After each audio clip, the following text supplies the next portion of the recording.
Hello दोस्तों, आज के इस वीडियो में हम वर्ग और वर्गमूल निकालना सीखेंगे। सबसे पहले हम ये देख लेते हैं कि वर्ग किसे कहते हैं। बच्चों, जब भी किसी संख्या को हम आपस में गुणा करते हैं, जैसे ये 9 है और हम इसको 2 बार अगर आपस में गुणा कर देंगे 9 की 9 से, तो ये 81 हो जाएगा। और अगर हम इसको ऐसे लिख देंगे तब भी इसका मतलब यही होता है, 9 गुणा 9 बराबर 81। यहाँ ध्यान रखने वाली बात यह है, इसको हम पढ़ते हैं 9 की घात 2 या 9 का वर्ग बोलते हैं या 9 का स्क्वायर भी बोलते हैं। जब भी हम किसी संख्या को आपस में गुणा कर देते हैं, जैसे 2 गुणा 2, किसी भी संख्या को अगर हम आपस में गुणा कर देंगे तो वो हमारा बच्चों वर्ग कहलाता है। जैसे 2 गुणा 2 4। अब ये छोटी संख्या है, यहाँ पर तो हम बहुत आसानी से वर्ग निकाल सकते हैं, लेकिन बड़ी संख्याओं का कैसे निकालना है, जैसे 105 का निकालना है या 1005 का निकालना है। कितनी भी बड़ी संख्या का वर्ग निकालना हो, हम एक आसान से मेथड से बहुत ही आराम से निकाल लेंगे, जो हम सूत्र अभी सीखने वाले हैं। ठीक है, तो हमने वर्ग सीख लिया कि वर्ग किसे कहते हैं। अगर हम किसी संख्या की आपस में 2 बार गुणा कर दें तो वो उस संख्या का वर्ग कहलाता है। और वर्ग का जो चिन्ह है वो इस तरीके से 9 के ऊपर 2 लगा होता है, इस तरह से 9 की घात 2 पढ़ते हैं इसे। अब दूसरा इसका उल्टा होता है वर्गमूल। अगर कोई संख्या रूट के अंदर है, ये जैसे 81 है रूट के अंदर, तो इसको हम बोलते हैं रूट भी बोलते हैं, हिंदी में इसको करड़ी भी बोलते हैं, और इसको हम बोलते हैं वर्ग। और यहाँ पर हमेशा 2 लिखा होता है, क्योंकि वर्ग में 2 दिखता नहीं है तो हम सीधा ऐसे लिख देते हैं। यहाँ 2 लिखने की ज़रूरत नहीं है, लेकिन जब हम घनमूल निकालेंगे तो हमें यहाँ पर 3 लिखना पड़ेगा। अब वर्गमूल कैसे निकालते हैं, जैसे हमें 81 का वर्गमूल निकालना है तो इसको क्या करेंगे, हम इसको अंडर रूट के अंदर रख देंगे। अब हमने क्या किया था, वर्ग निकालने के लिए संख्याओं की आपस में गुणा की थी। अब हम 81 के क्या करेंगे, 2 टुकड़े, 9 गुणा 9, 2 बार गुणा कर दी। अब 9 2 जगह है, 1 बाहर निकल के आ जाएगा, यही हमारा इसका 81 का वर्गमूल हो जाएगा। लेकिन ये मुश्किल है, हम इसको मेथड के ज़रिए, सूत्र के ज़रिए आसानी से सीखेंगे, क्योंकि ऐसे तो हमें पता नहीं होगा। जैसे हमें 121 का वर्गमूल निकालना है तो हमें ऐसे तो अभी याद है, चलो अंडर रूट 11 गुणा 11 होगा और 1 को हम बाहर निकाल सकते हैं, लेकिन हमें हर नंबर का पता नहीं होता है, इसलिए हम इसको सूत्र के माध्यम से सीखेंगे। ठीक है, सबसे पहले हम वर्ग निकालना सीखेंगे, वर्ग निकालना सीखेंगे। ठीक है, हमें अगर 101 का वर्ग निकालना है तो कैसे निकालेंगे। हमने एक सूत्र सीखा हुआ है बच्चों, क्या होता है, a प्लस बी की घात 2।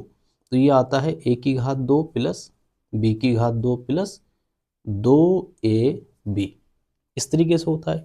पहला तो हमारा मेथड है 100 101 गुणा 101 कर दें और हम इसका वर्ग निकाल लें।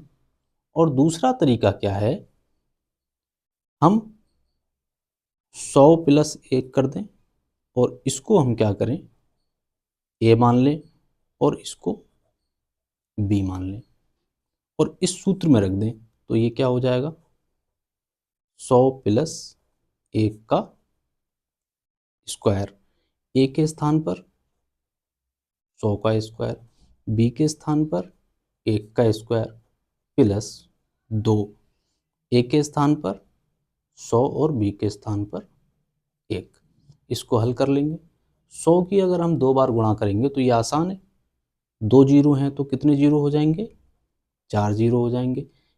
किसी भी, देखो 1 का वर्ग हमने बोला था, वर्ग निकालने के लिए संख्या की आपस में गुणा करते हैं, तो 1 का वर्ग अगर निकालेंगे तो 1 की 1 से गुणा करेंगे 1 ही आएगा, तो ये 1 हो गया। ये हो जाएगा हमारा, 2 की 100 से गुणा करेंगे तो 200, तो ये हो गया हमारा 10,000 प्लस 200 और 1 कितना हो गया, 201। और यदि हम इसको जोड़ देंगे तो ये हो जाएगा हमारा 10,201, ये आंसर आ जाएगा।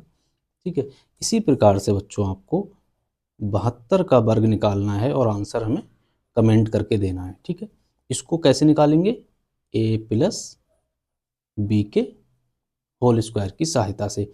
अगर ये सूत्र याद नहीं है तो हम क्या करेंगे, 72 की 72 में आपस में गुणा कर देंगे और तब भी हम वर्गमूल निकाल सकते हैं। ठीक है, अब हम क्या करेंगे, वर्ग, ठीक है, अब हम वर्गमूल निकालना सीखें।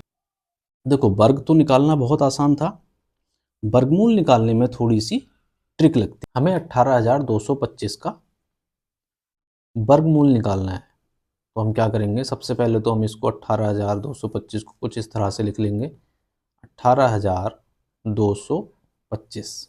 ठीक है, उसके बाद अब सबसे इम्पोर्टेंट बात क्या है बच्चों, सबसे इम्पोर्टेंट जो चीज़ है, हम इसके जोड़े बनाना शुरू करेंगे दो दो के, और कब किधर से बनाएंगे, दाईं तरफ से बाईं तरफ, दाईं तरफ से बाईं तरफ, दो दो के जोड़े बनाएंगे। और जो संख्या, देखो जो अंक अगर अकेला रह जाएगा तो हम उसे अकेले ही छोड़ देंगे।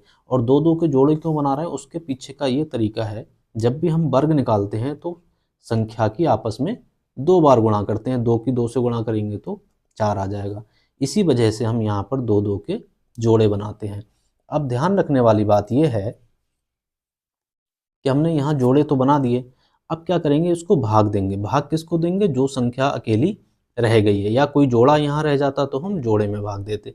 तो एक में हम भाग देंगे और किसी ऐसी संख्या से भाग देंगे जिसका वर्ग क्या है, एक के बराबर हो या उससे छोटा हो।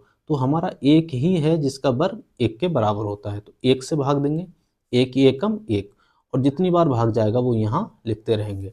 अब ये हो गया, एक से एक घटा 0। अब जितनी बार भाग गया था उतनी ही बार हम इसको जोड़ के लिख देंगे, कितना आएगा, 2।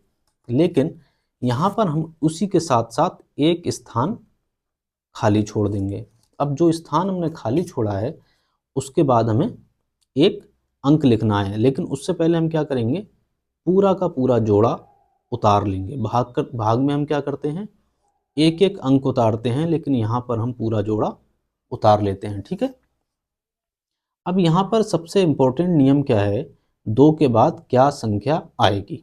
अब दो के बाद हम जो संख्या लिखेंगे, जैसे हमने 3 लिखा है या 4 लिखा है, तो हमें उसी से 4 से ही इसको गुणा करके यहाँ लिखना होगा। उतनी ही बार हमें इसका पहाड़ा पढ़ना होगा। तो 4 चौक 16, 4 दूनी 8 एक 9। जब भी हम किसी संख्या में भाग देते हैं तो वो उससे छोटा हो या उसके बराबर हो। देखो 82 से तो 96 बड़ा है, या तो इससे छोटा हो या बराबर हो, ज़्यादा में तो हम भाग दे ही नहीं सकते। तो हम यहाँ पर 4 ना लिख के कितना लिख लेते हैं, 3 लिख लेते हैं। तो 3 तियाँ 9 और 3 दूनी 6, 69 छोटा है, तो हमने यहाँ पर 3 लिख दिया, और 3 लिखा है तो 3 ही बार हमें 3 तक इसका पहाड़ा पढ़ना पड़ेगा। तो 23 तियाँ 69। ठीक है, अब घटा देंगे, हमें 12 में से 2 में से 9 नहीं जाएगा, हाथ से ले लेंगे, 12 में से 9 जाएगा तो 3 बचेगा। इधर 8 था क्योंकि एक हाथ से ले लिया हमने, कितना बचा 7, 7 में से 6 जाएगा, कितना बचेगा 1। अब पूरा जोड़ा उतारना है, पूरा जोड़ा कितना है 25 का। ठीक है, क्योंकि जितनी बार हमारा भाग गया है उतना ही हमें इसमें 3 बार भाग गया है, 3 को जोड़ना है, तो ये हो जाएगा 26। अब फिर से हमें यहाँ पर क्या करना है, एक खाली स्थान छोड़ना है। ठीक है, अब फिर से वही तरीका अपनाना है कि खाली स्थान के क्या आएगा, खाली स्थान पर हमें वो अंक लाना है जिससे गुणा करने पर हमारा 1325 या उससे कम आए। अब 265 नहीं, हम यहाँ मान लिया 264 ले लेते हैं, और 4 से गुणा करेंगे तो कितना आएगा, 4 चौक 16, 4 छक 24, और एक हासिल लगा था, कितना हो गया 25, 4 दूनी 8 और 2 हासिल हो गए तो कितना हो गया 10। 1056 कम है, अब हम क्या करेंगे, 5 रख लेंगे और 5 से ही गुणा करेंगे। 5 पंजे 25, हासिल लगे 2, 5 छक्का 30 और 2 हासिल के 32, अब हासिल लगे 3, 5 दूनी 10 और 3 13। तो ये कितना हो जाएगा बच्चों, 1325, क्योंकि हमने यहाँ पर 5 लिया था और इसका पहाड़ा जब 5 लिया है तो हमें पहाड़ा भी 5 तक ही पढ़ना होगा। अब देखो सब क्या हो गया 0, तो जो हमारा निकल के आया 135, तो 135 निकल के आया, यही हमारा क्या है, आंसर है। ठीक है, अब एक प्रश्न आपके लिए है, 625 का आपको वर्गमूल बताना है। 625 का वर्गमूल बताना है और आंसर हमें कमेंट करके देना है। ठीक है।